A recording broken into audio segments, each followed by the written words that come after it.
Tá vendo esse museu pegando fogo aí? Então, não é o Museu Nacional de ontem, é o Museu da Língua Portuguesa em 2015. E esse outro, também não, é o Teatro de Cultura Artística em 2008. 2010 foi o Butantã. 11 foi o incêndio no Palácio da Praia Vermelha. 12 a Faculdade de Letras da UFRJ. 13 o Memorial da América Latina em São Paulo. 14 o Laboratório do Centro de Ciências de Saúde no Rio. 2016 a Cinemateca e a Reitoria. Em 17 foi o alojamento estudantil. E agora em 18 o Museu Nacional. Todos pegaram fogo, então não foi e nunca é por falta de aviso. Que o laudo conste que foi por mero acidente. Desculpa, não foi. Acidente é tsunami, terremoto, raio, chuva ou furacão. O que aconteceu no Museu Nacional é crime. Chocante, sem dúvidas. Inesperado, jamais.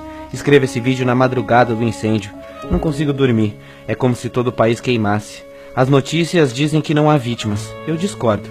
Houve muitas vítimas do passado. E entre as mortes a nossa Luzia, a primeira brasileira. Foi vítima do descaso dos seus filhos do futuro. 13 mil anos de história na natureza. Não resistiu a 50 na nossa mão. Há uma sabedoria antiga que diz que uma pessoa ou um povo só morre de verdade quando ninguém mais tem a oportunidade de lembrá-lo ou acessá-lo. Tinham povos e espécies nesse museu que não existem mais e sua última memória estava ali. Agora, morreram para sempre.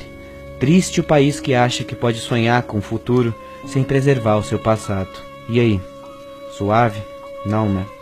Eu não sei a relação de vocês com o museu, mas acho que qualquer pesquisador e áreas próximas da pesquisa de história ou biologia sentem a paulada mais vezes. Museu é fonte de pesquisa e sei lá, tô muito em choque.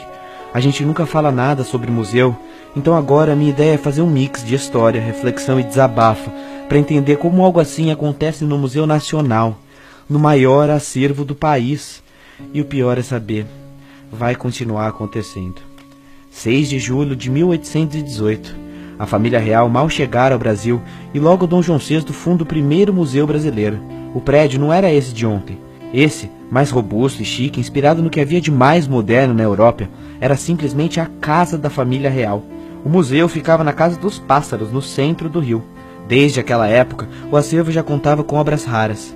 Para você ter noção, teve uma obra que veio escondida no navio da coroa portuguesa. Era a coleção de minerais de Werner, o fundador do estudo da mineralogia, que foi comprada por Dom João e que Napoleão pretendia roubar. Também tinha o meteorito de Benderó, encontrado na instituição desde 1888. O trono do rei africano de Adandozan, que foi doado em 1811 lá em Portugal.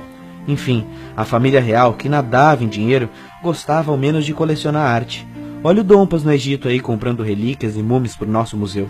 Com o Dompas, inclusive, a gente adquiriu muita coisa, como o manto do rei Kamehameha, o último rei nativo do Havaí, que fez amizade com Dompas quando fugia dos ingleses.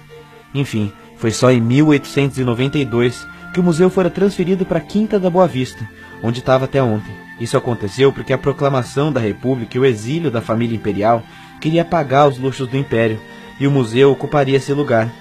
E agora ele passava a se chamar Museu Nacional. Tá vendo como até no nome do museu tá cheio de marca da nossa história? Pesado e tudo queimado. No início da década de 20 e 30, o museu passa a ser entendido como símbolo do progresso da nação. E a pesquisa começa a ganhar espaço na Quinta da Boa Vista. Passamos, por exemplo, a ter laboratórios de química, e isso gerou um grande intercâmbio internacional. E em 25, o Einstein e a Marie Curie, em passagem pelo Brasil, fizeram questão de ir ao nosso museu. O local era sempre muito frequentado, obviamente, pelas elites, mas sempre referência da cultura nacional.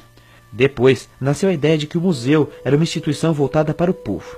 Entre 37 e 55, durante a administração da antropóloga Heloísa Alberto Torres, segue-se as ideias do governo Vargas, que buscou, de certa forma, investir na ciência nacional.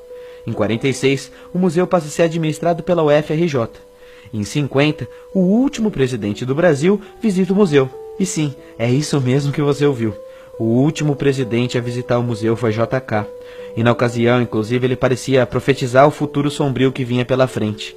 Dizia ele que se o Brasil soubesse a grandeza e a riqueza do museu, não deixaria ele chegar nesse estado. Daí pra frente foi só resistência. Entre as indas e vindas o museu continua, e hoje rolava até força de vaquinha online. Mas são os trabalhadores apaixonados, os pesquisadores fervorosos, os restauradores guerreiros é que, independente da gestão pública, mantinha o museu. Até ontem, o acervo era composto por cerca de 20 milhões de itens e resistia, sendo o maior e mais importante acervo indígena e uma das maiores bibliotecas de antropologia do nosso continente. Tinha departamento de paleontologia, geologia, antropologia, biologia, 400 alunos de mestrado, doutorado, acabou. Tudo. E não é derrotismo não. Objeto de pesquisa queimado não tem backup, não tem saída, não tem dinheiro que pague milhares de anos de uma múmia egípcia.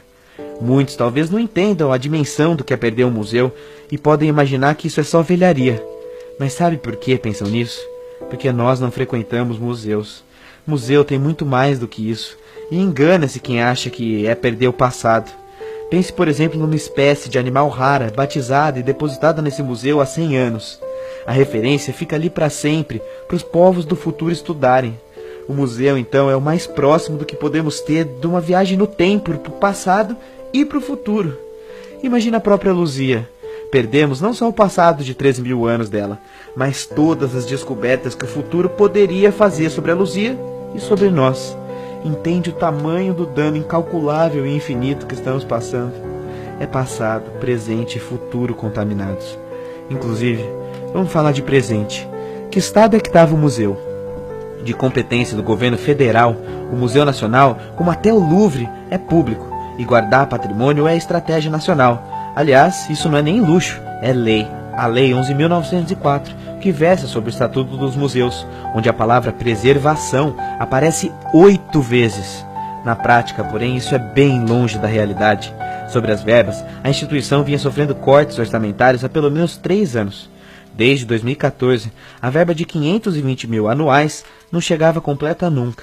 Sim, 520 mil, não 5 milhões ou 520 milhões. A verba anual para manter todo esse patrimônio era de 500 mil. Como comparação, olha o custo do ministro do STF por mês. Não é de embrulhar o estômago e se revoltar? No apartamento do Gedel, o político dos 51 milhões dava para manter o Museu Nacional por quase 100 anos. Depois, entra a burocracia. A documentação exigida é importante. Um prédio tombado cataloga itens raros e por isso demora. Porém, essa demora estava levando meses ou às vezes até anos para sair, e o feitiço vira contra o feiticeiro. As normas nacionais de combate ao incêndio em museu são dos anos 70 e 80, e sem contar a possível corrupção gerada pelas empresas de vistoria. Mas eu nem vou falar disso hoje. Bem, às vésperas da festa de 200 anos do museu, 10 das 30 salas estavam fechadas, e menos de 1% estava exposto. Até a Luzia estava na gaveta. Em janeiro, o museu chegou a ficar fechado por 10 dias, e após uma greve de funcionários, não faltou reportagem denunciando a calamidade pública que estava rolando. Ontem, inclusive, teve marcha pela ciência e pela preservação do museu lá na frente. Mas não deu tempo e ninguém quis ver.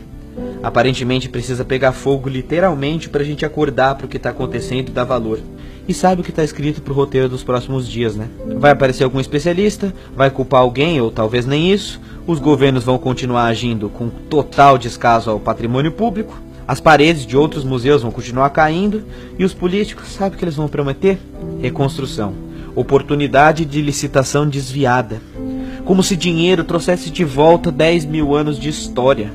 Ah, é revoltante. Manter serenidade nesse vídeo tá difícil. Enfim, nada mais simbólico para o momento que vive a ciência no país do que a primeira instituição científica pegando fogo.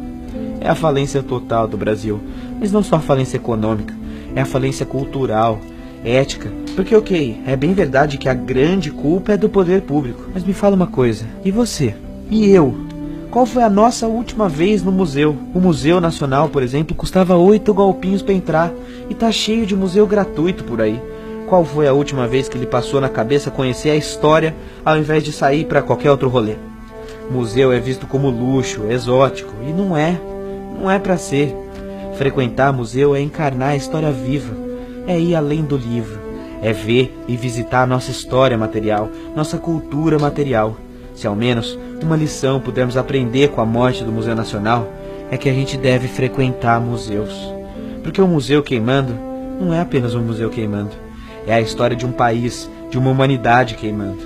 E isso está sendo sintoma do mundo que vivemos.